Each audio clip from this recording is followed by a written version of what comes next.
कैसे हो बच्चों? बढ़िया। नमस्ते। तो कल हमने क्या पढ़ लिया था? फर्स्ट लॉ ऑफ मोशन और सेकंड लॉ ऑफ मोशन पढ़ लिया था। तो आज जाहिर सी बात है हम क्या पढ़ेंगे? Third law of motion. ये आप सबको ऐसे इतना इजीली तरीके से आपको याद होएगा। सब आप हमेशा ऐसे सुनते आ रहे हो इसको। अगर आपने पढ़ा भी नहीं है कि भाई every action has their equal and opposite reactions, action reaction pair. तो बस वही है थर्ड लॉ ऑफ मोशन। तो कल के समान पहले डेफिनेशन लिख ले, फिर इसको एक्सप्लेनेशन समझते। ठीक है। तो क्या है, सबको पता होगा Newton third law of motion सबसे ज्यादा इजी और सबसे ज्यादा इजी है याद करने को। क्या? For every action there is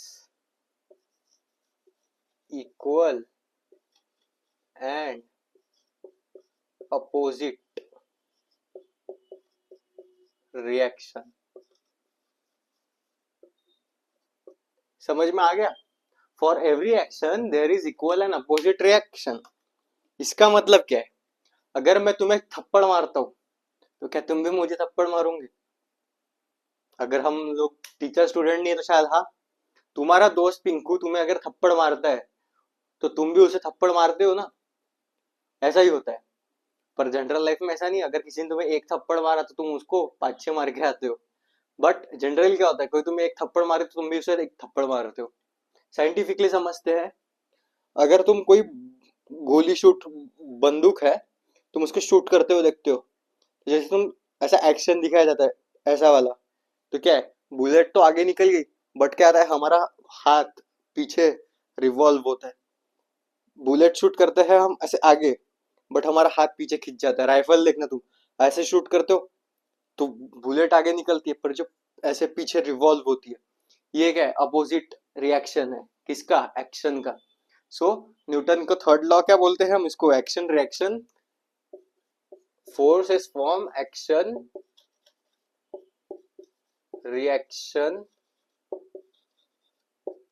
pairs. Action reaction pairs form होता है। इसका सबसे बेस्ट एग्जांपल, अगर ये मान लो तुम हो,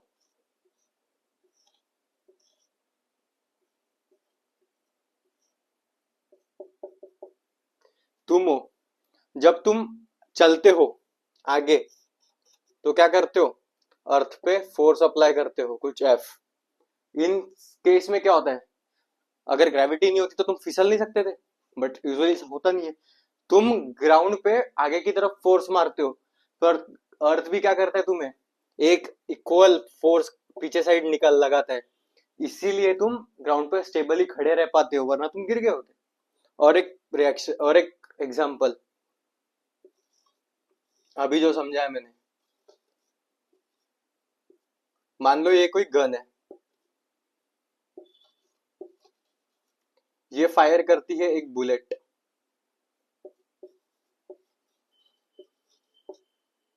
गन क्या करती है? बुलेट पे फोर्स लगा देती है आगे की तरफ। ठीक है। बट इसके इसमें क्या है, गन पे फोर्स लग गया तो क्या करेगी, बुलेट भी फोर्स लगाती है गन पे, कहा, पीछे की तरफ। इसलिए क्या होता है, गन कैसी होती है, रिवॉल्व। गन क्या होती है, रिवॉल्व, बिकॉज बुलेट क्या हो जाती है, फायर। जब बुलेट फायर होती है तब गन क्या होती है, पीछे साइड खिसकती है ना। उसी को क्या बोलते हैं, रिवॉल्विंग ऑफ गन। ठीक है, समझ में आ गया होगा तुम्हें क्या होता है equal and opposite traction. Simple, in case अगर तुम्हें कोई थप्पड़ मारे तो तुम भी उसके अपोजिट में एक थप्पड़ मारो।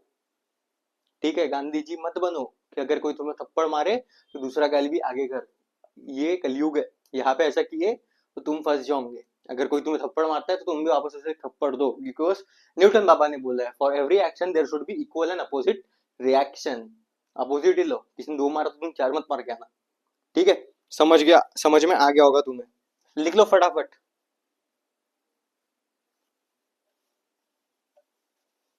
अब न्यूटन के थर्ड लॉ को समझने के लिए हम क्या पढ़ते हैं? Conservation of momentum. मोमेंटम क्या होता है? Mass into velocity. और तुम्हें ये चीज तो पता होगी कि मास हमेशा कंजर्व रहता है।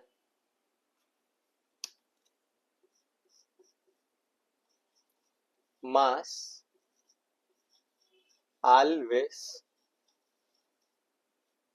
remain conserved. वर्ड ब्रेक किया मैंने. मास ऑलवेज रिमेन्स कंजर्व, इसका मतलब सपोज अगर तुम्हारे पास कोई मिट्टी का टुकड़ा है, बर्तन है समझ लो, अगर इसको तुमने तोड़ दिया दो हिस्सों में, इसका सपोज m है, तो ये हमेशा कैसे टूटेगा, m/2, m/2. अगर इसको 4 भी करते हो तो भी क्या है, इसका कहने का अर्थ है कि जो मास है वो कहाँ से गायब नहीं हो सकता है. अगर इसके छोटे छोटे छोटे छोटे छोटे छोटे छोटे छोटे पार्टिकल्स भी कर दो, ठीक है, तो भी इसका m बाय इनफाइनाइट पार्टिकल्स कर दो, पर सबका मास जब सम टोटल करोगे तब वो m के बराबर ही आएगा, चाहे मास को इनफाइनाइट टाइम्स डिवाइड कर दो, बट जब वो कलेक्टिवली आएगा तो वो उसके ओरिजिनल मास के बराबर ही होता है. That means mass always remains conserved, it can't change. समझे. अब पढ़ते हैं हम कंजर्वेशन ऑफ मोमेंटम. ये पॉइंट बहुत जरूरी था कि मास ऑलवेज रिमेन्स कंजर्व्ड. ऐसा नहीं है कि तुमने कोई ऑब्जेक्ट तोड़ दिया तो उसका मास भी क्या होगा, टूट गया, टूटता है, बट इनफाइनाइटली वो एक साथ ही जुड़ के रहता है. इट इज नॉट, मतलब डिसअपियर नहीं होता, वो तोड़ सकते हो तुम, हाफ ऑफ द मास कर सकते हो. आप एप्पल को बीच में से काट के हाफ काट लोगे, बट दूसरा हाफ भी तो बचा रहेगा ना. वो मत बोल देना कि सर हमने खा लिया, खा लिया तो भी तुम्हारे पेट में है वो. लॉजिक.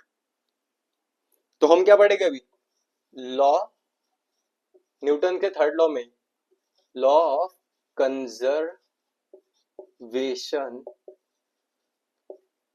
Of momentum.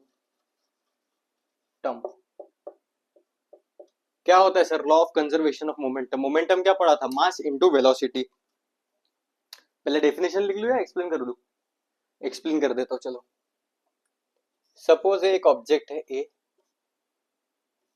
ये ऑब्जेक्ट है बी, ठीक है, दोनों कुछ वेलोसिटी से आ रहे हैं एक दूसरे के आसपास, ठीक है, let it be you.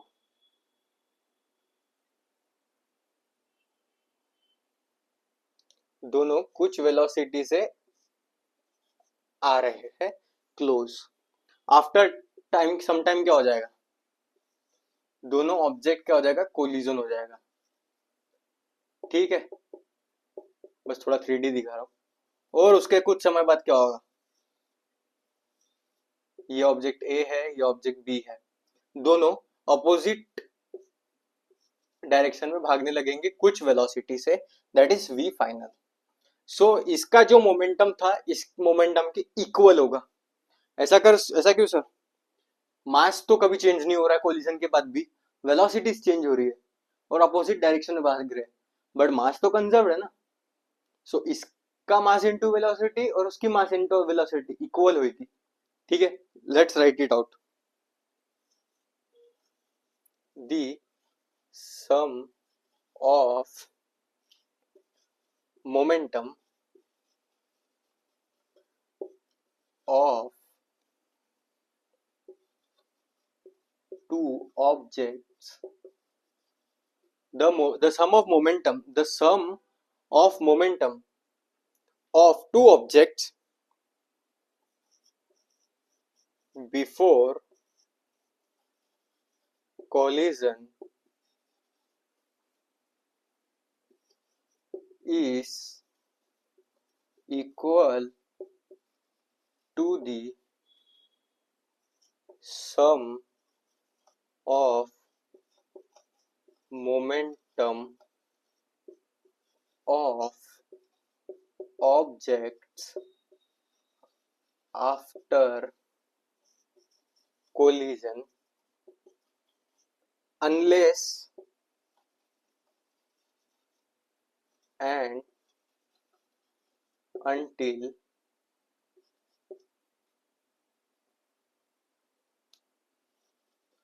any external force is not acting। इसका मतलब क्या है? The sum of momentum of two objects is before collision is equals to sum of momentum of objects after collision unless and until any external force is not acting। कोई अगर बाहर का force ही नहीं है तो जो उनका मोमेंटम है वो क्या रहेगा? कंजर्व्ड रहेगा। यानी कि मास ऑफ ए, ठीक है, plus mass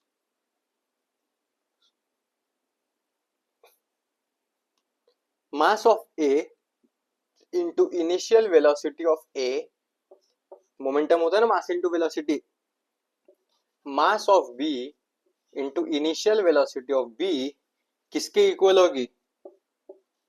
mass of A final velocity of A mass of B final velocity of B।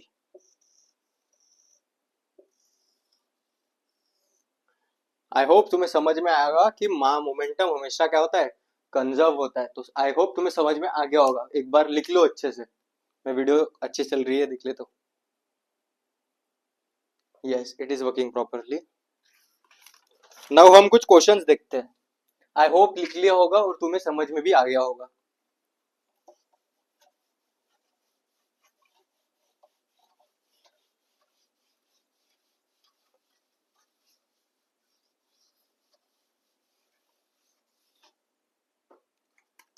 एक क्वेश्चन है जिसमें कि एक गन है,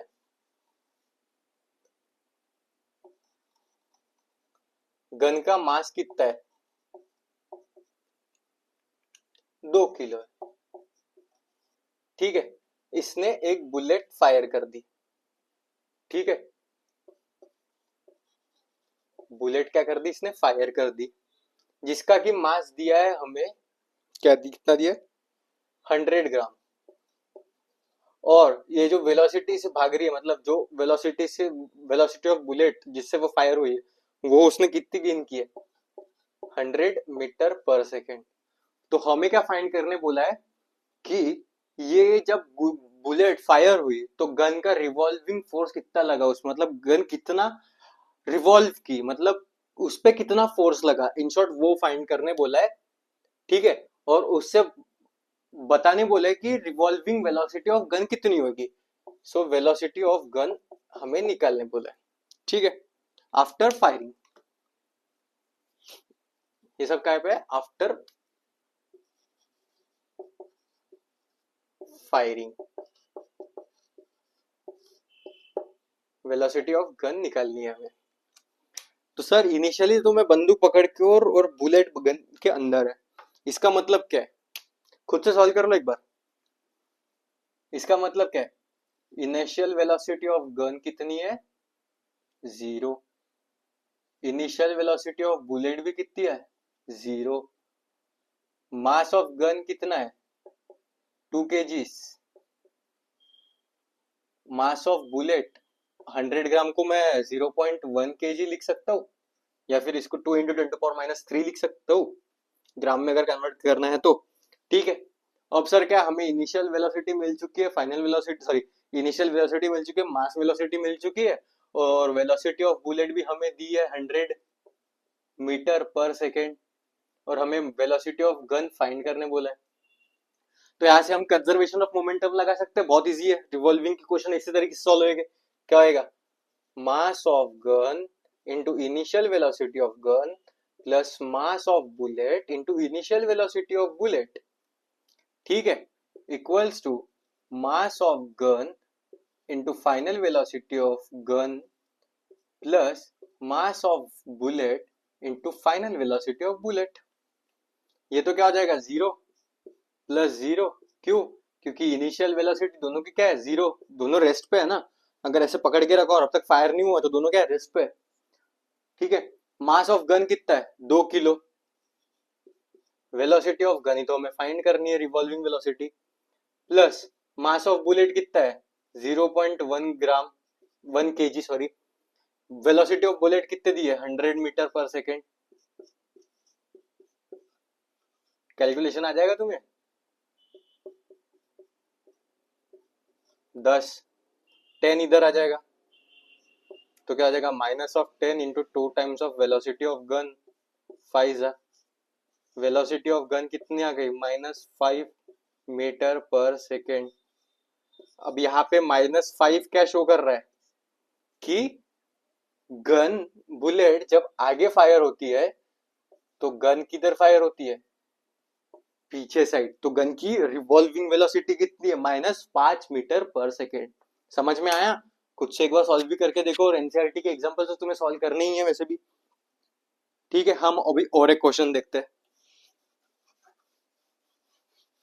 ये चैप्टर थोड़ा छोटा है, अच्छा है, इजी है। अगर ध्यान से पढ़ रहे हो और क्वेश्चन सॉल्व कर रहे हो तो बहुत ज्यादा इजी है।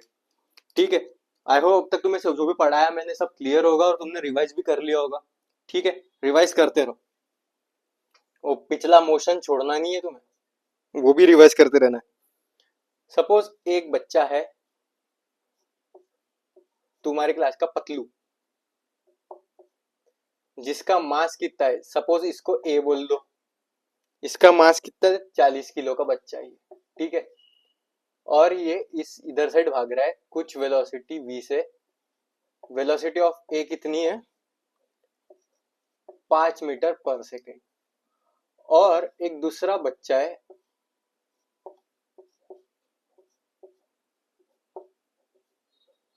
ठीक है, ये थोड़ा मोटू बच्चा है, इसका वेट कितना है, 60 केजीज है, और इसकी वेलोसिटी कितनी है, 4 मीटर पर सेकेंड, और ये इधर भाग रहा है कुछ वेलोसिटी से। ठीक है, दोनों भागेंगे, आफ्टर कुछ टाइम क्या हो जाएगा, इनका कोलिजन हो जाएगा।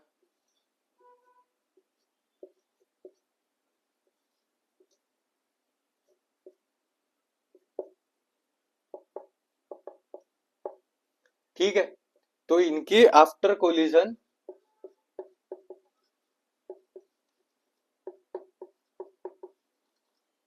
वेलोसिटी बतानी है कि इन दोनों की एक साथ वेलोसिटी क्या होगी आफ्टर कोलिजन। तो बताओ सर कितना इजी है यार, कुछ भी नहीं करना है, m1v1 sorry ma plus mb plus equals to ma plus mb ठीक है, इनिशियल वेलोसिटी दी है, फाइनल तुम्हें निकलनी है, क्या हो जाएगा, कंजर्वेशन ऑफ मोमेंटम लगा सकते हैं, mass of A plus initial velocity of A into initial velocity of A, mass of b into initial velocity of b is equals to mass of a plus mass of b into एक velocity. क्यों ऐसा, क्योंकि आप वो चिपक के है और दोनों एक साथ गिरेंगे तो उनका दोनों का मास क्या हो जाएगा, इक्वल, और उनकी वेलोसिटी भी एक ही समान गिरेंगे ना वो, क्योंकि यहाँ पे क्या हो गया, वो चिपक गए हैं, क्वेश्चन में दिया है कि वो चिपक गए हैं, तो उनका मास क्या कर सकते हैं, हम कंबाइन कर सकते हैं। यस, मास ऑफ ए कितना है, 40 इंटू 5, मास ऑफ बी कितना है, 60 इंटू 4। अब मुझे बताओ, ये इस साइड जा रहा है, सपोज ये इस साइड जा रहा है और ये इस साइड आ रहा है, तो एक को पॉजिटिव मान ले और एक को नेगेटिव मान लेते हैं। ठीक है, अगर ये साइड जाने वाली साइड पॉजिटिव है तो ये साइड वाली क्या होगी, नेगेटिव होगी, तो अगर इसको हम माइनस ले लेते हैं, समझ में आया, क्योंकि एक बंदा इधर जा रहा है और एक बंदा यहां से ऐसे गया और दूसरा बंदा यहां से ऐसे आया, तो किसी एक को तो पॉजिटिव मानना पड़ेगा ना, क्योंकि दोनों कैसे ऐसे हो रहे हैं, दोनों ऐसे आ रहे हैं ना, तो एक को पॉजिटिव एक को नेगेटिव मानते तब जाके बीच में मिलेंगे वो। ठीक है, अगर अपन सपोज ये डायरेक्शन पॉजिटिव मान रहे तो इस तरह आने वाले को हम नेगेटिव मान लेते हैं। दोनों का कंबाइंड मास कितना हो जाएगा, 40 plus 60 into velocity of both sides, 4 5 जा 20, 6 4 जा 6 into 6 6 to 12 6 18 6 4 24 minus 240, 40 plus 60 100 times of v, कितना हो जाएगा, -40 100 टाइम्स ऑफ v, 0 से 0 कट, वेलोसिटी कितनी आ जाएगी, -0.4 मीटर पर सेकेंड। अभी माइनस क्या शो कर रहा है हमें कि ये दोनों इस साइड से गिर जाएंगे। सब समझ में आया?